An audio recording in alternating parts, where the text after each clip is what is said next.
semuanya, balik lagi di The Brothers Talk. Ini episode ke-28 dan yang pasti gue akan bahas mengenai preview AFF Indonesia antara Filipina dan juga beberapa preview di pertandingan-pertandingan yang akan datang di minggu ini. So, tanpa lama-lama lagi kita coba untuk bahas. Oke, mungkin sebelum kita bahas soal timnas, mungkin gue akan bahas beberapa pertandingan juga gitu ya di Carabao Cup ya, EFL Carabao Cup. Kemarin Tottenham lawan MU gitu ya, Tottenham lawan MU, gue melihat ini dua-duanya kipernya nyebelin gitu. Gila, banyak banget kesalahan dari masing-masing kiper. Terus juga gue ngeliat memang Tottenham bermain cukup impresif dan benar-benar atraktif banget gitu ya.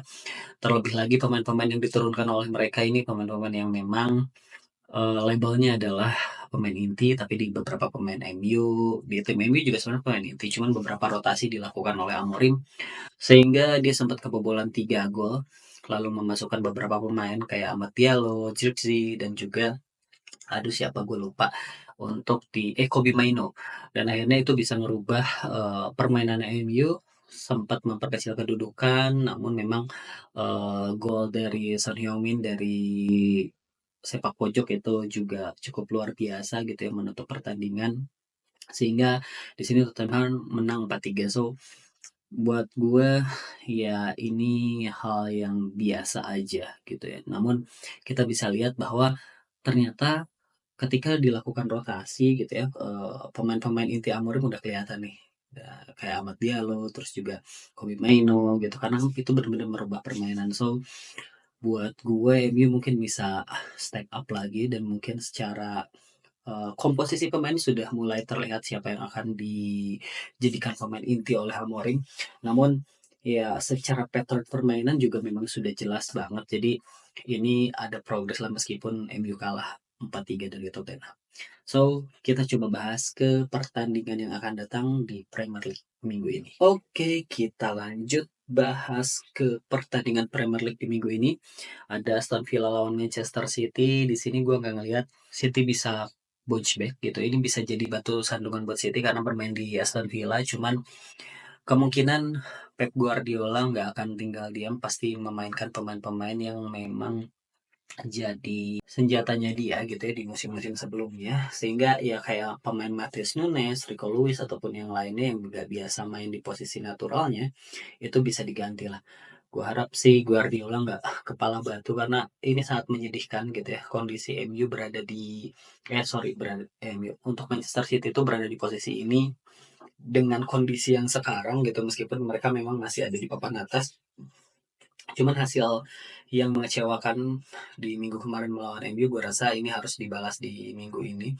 Gak ada gak ada pengecualian menurut gue buat Guardiola di minggu ini. Mereka harus bisa menang segera mungkin, karena dengan kesulitan menang di Premier League ini bikin dia semakin jauh gitu ya dengan Liverpool atau Chelsea, sehingga meskipun masih panjang gitu, masih panjang, tapi gue rasa Guardiola harus segera mungkin bisa memperbaiki timnya gitu.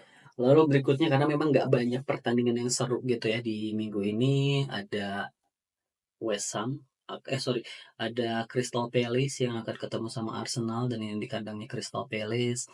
Harapan gue Arsenal bisa menang karena di pertengahan minggu kemarin ketemu di Carabao Cup dan Arsenal menang gitu. Gabriel Jesus memberikan hat trick gitu di pertandingan itu, meskipun ya nggak terlalu berpengaruh apa-apa sebenarnya untuk Arsenal, tapi gue harap ke Gabriel Jesus secara mentalitas dia mulai naik, karena dia udah mencetak gol kembali, memberikan kontribusi kembali untuk Arsenal, sehingga Arsenal punya opsi lain gitu ya di lini depan selain Kai Havertz. Dia bisa, mungkin Gabriel Jesus secara mentality bisa improve dan bisa memberikan kontribusi yang cukup baik untuk Arsenal di sisa musim ini. Jadi pertandingan ini gue rasa Arsenal bisa menang meskipun akan sulit gitu, karena Crystal Palace pasti kalau main di kandangnya ditambah lagi ini Premier League, gue rasa punya motivasi yang lebih, sehingga akan sedikit menyulitkan Arsenal meskipun Arsenal nanti akan keluar sebagai pemenang. Nah, berikutnya ini ada Everton lawan Chelsea gitu, dimana Everton menahan imbang Arsenal kemarin karena memang Arsenalnya agak goblok aja, agak bego gitu. Dan gue rasa Chelsea dengan kondisi yang sekarang benar-benar luar biasa gitu ya. Permainannya cukup konsisten, terus juga cukup efektif gitu ya. Kolektivitas pemainnya juga cukup baik, sudah cukup padu, terus juga Enzo Maresca yang cukup pintar memanfaatkan kuatnya mereka gitu ya, yang memang cukup banyak dan merotasinya itu cepat gitu, sehingga tim ini tuh benar-benar beradaptasi dengan cukup baik di musim ini, sehingga gua rasa Everton dengan low block dari Sanchez ini nggak akan bisa ngebendung Chelsea sih, meskipun bermain di Everton atau di Goodison Park. So ini akan jadi pertandingan mudah buat Chelsea. Gue rasa Chelsea akan tetap menguntit Liverpool, bahkan bahkan Chelsea bisa aja menang gitu ya. Chelsea bisa aja memuncaki klasemen di game week ke-17 ini kalau misalkan ternyata Liverpool nanti kalah sama Tottenham, dan mungkin akan kita bahas nanti setelah beberapa pertandingan yang akan gue bahas dulu.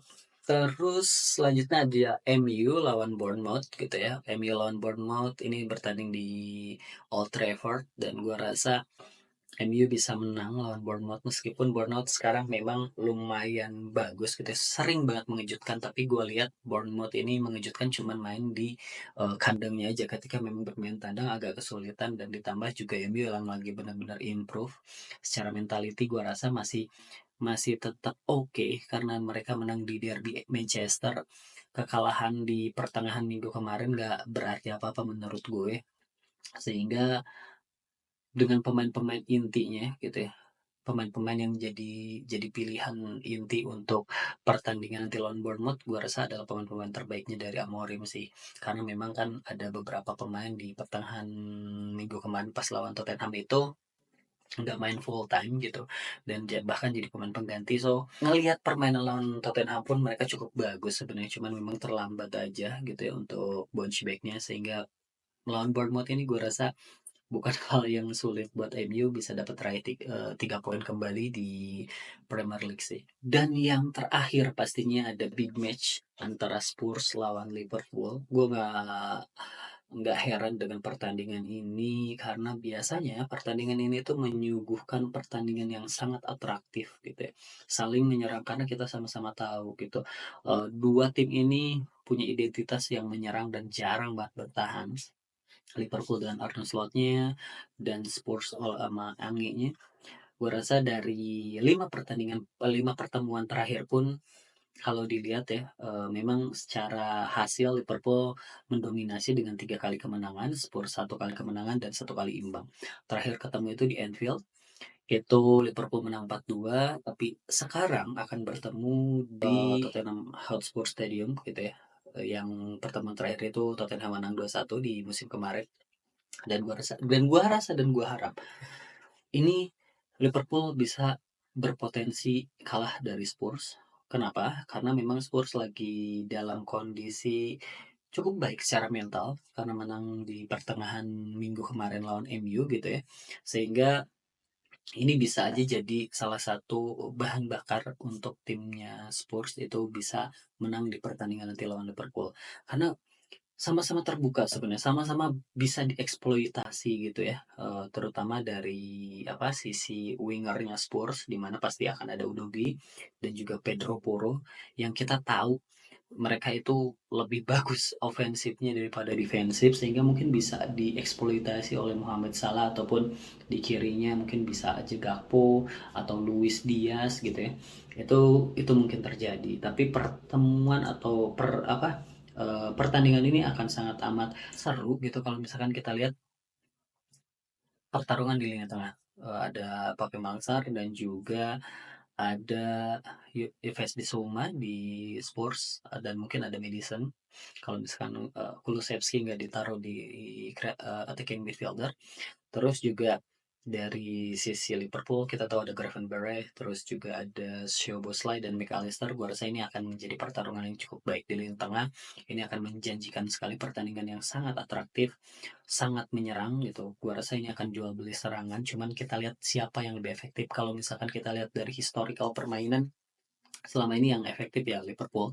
Gua rasa ya, cuman bisa aja Spurs ini akan merepotkan Liverpool dan bisa jadi batu sandungan di Liverpool di musim ini.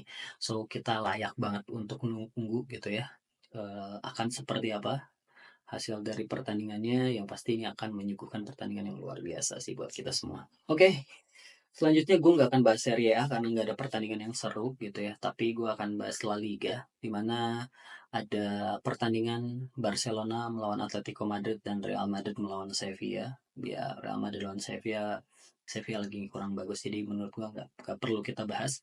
Yang perlu kita bahas adalah pertandingan Barcelona lawan Atletico. Ini adalah kedua tim yang bertolak belakang secara kondisi saat ini. Barcelona yang kesulitan mendapatkan hasil positif di La Liga untuk beberapa pertandingan terakhir, sementara Atletico Madrid yang benar-benar konsisten gitu ya, sapu bersih pertandingan-pertandingan di La Liga gitu ya, di beberapa pertandingan terakhir bahkan tidak pernah kalah sama sekali dan dia menang terus. Permainan Atletico yang benar-benar berevolusi gitu ya di bawah Simeone ini, dia jadi lebih kreatif, lebih menyerang, serangannya lebih variatif, terus juga tidak monoton dan bertahan gitu ya. Terus di sini ada Barcelona di mana yang memang lagi goyang gitu ya dengan pemain-pemain mudanya, tapi secara pattern kita tahulah Barcelona cukup baik. Tapi melihat dari beberapa pertandingan terakhir, hasil pertandingan terakhir, dan melihat Atletico yang sekarang bermain lebih impresif, lebih variatif, lebih kreatif gitu ya di setiap pertandingannya, gue rasa ini bisa jadi pertandingan milik Atletico meskipun bermain di Barcelona gitu ya. Karena masih agak kesulitan kayaknya kalau melihat di beberapa pertandingan terakhir Barcelona untuk bisa bounce bounce back ke performa di awal musim gitu. Ini bisa jadi minggu di mana Atletico Madrid mengkudeta posisinya Barcelona. Jadi ini layak buat kita tonton. Atletico nggak seperti Atletico Atletico yang sebelum-sebelumnya, ditonton sebelumnya yang benar-benar bertahan dan sangat amat menyebalkan permainannya. Tapi sekarang itu benar-benar lebih kreatif. Cuman gue nggak tahu sih ya pendekatan yang akan dilakukan oleh Simeone seperti apa, karena mungkin secara statistik atau di atas kertas gitu ya, lawan-lawan mereka di beberapa minggu sebelumnya, di pertandingan-pertandingan sebelumnya itu adalah di bawah mereka secara kualitas, sehingga mereka bermain benar-benar fluent, benar-benar menyerang, benar-benar kreatif dan variatif untuk serangannya. Tapi bertemu dengan tim seperti Barcelona, gue nggak tahu nih pendekatan yang akan dilakukan Simeone seperti apa. Apakah dia dengan bertahan dan melakukan serangan balik, di mana Barcelona punya highline defensif yang memang sekarang agak sedikit kebaca oleh setiap lawan. So ini menarik sih. Strategi apa yang akan diterapkan Simeone untuk melawan Barcelona nanti. Jadi tapi harapan gue Atletico bakal menerapkan strategi yang memang menyerang seperti di pertandingan-pertandingan sebelumnya agar pertandingan ini jauh lebih seru dan bisa menjanjikan banyak gol kayak gitu.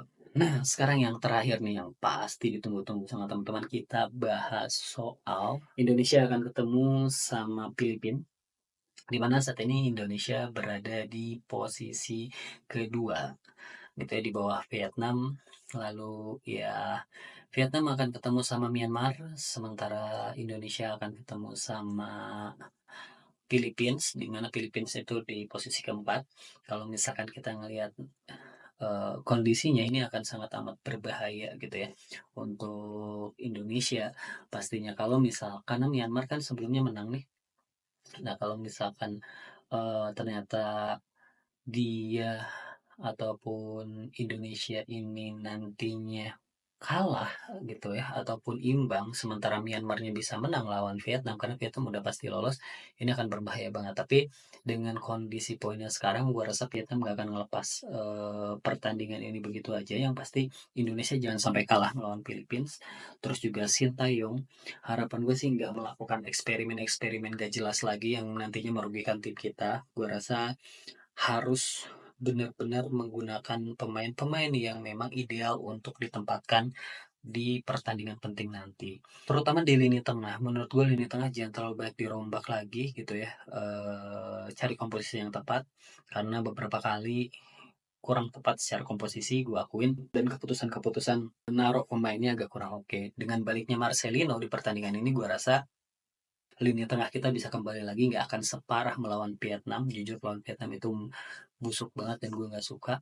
Tapi harapan gue di pertandingan ini melawan Filipina, Indonesia bisa menang dan meraih 3 poin. Meskipun kemungkinan ketemunya bisa aja dengan Thailand, bukan bisa aja dan pasti akan sama Thailand sih menurut gue kalau kita jadi runner up. Dan ini adalah pertandingan yang dimana harus kita menangi dan menggunakan pemain-pemain yang memang layak untuk jadi starting untuk bisa ngejar poin terlebih dahulu gitu ya. Jangan sampai melakukan eksperimen-eksperimen gak penting deh. Jadi ini depends on Sintayong gitu ya, mau lolos atau enggak, karena memang target kita kan sampai final gitu ya. Gue rasa ini harusnya bisa dilakukan oleh Sintayong dengan lebih cerdik lagi gitu ya, memanfaatkan kualitas-kualitas pemain yang ada, nggak memaksakan dengan skema yang memang dia inginkan terus gitu ya. Tapi harus tetap bisa coba menyerang karena bertahan itu bukan solusi yang baik. Kalau misalkan kita lihat, gua harus akuin Victor Detan harus jadi starting bareng sama Struijk. Di belakangnya ada Marcelino gitu. Lalu di tengah harapan gua sih ya, karena memang gue Arhan Fikri cukup bagus gitu. Ya karena memang di squad ini yang ada ya, ya pilihannya ada Arhan Fikri dan Robby Darwis barengan gitu. Itu adalah pilihan yang paling make sense untuk bisa lebih balance untuk di lini tengahnya. Lalu ya kanan kiri ya udah pasti ada Arhan Pratama dan juga Asnawi. Di tiga belakang udah pasti Doni Tripamungkas, Kadek Ariel dan juga Muhammad Ferrari. Jadi gue rasa posisi itu jangan sampai dirombak lagi atau diotak-atik lagi, karena kita butuh kemenangan dan kepastian untuk bisa lolos di AFF ini. Mungkin good luck aja sah buat buat buat Indonesia gitu ya di pertandingan nanti. Gue juga akan nonton, kita semua akan nonton dan akan dukung timnas Indonesia. Oke, okay? So mungkin segitu aja dari gue untuk video kali ini. Thanks buat teman-teman yang masih datang ke channel ini. Thanks for watching and see you.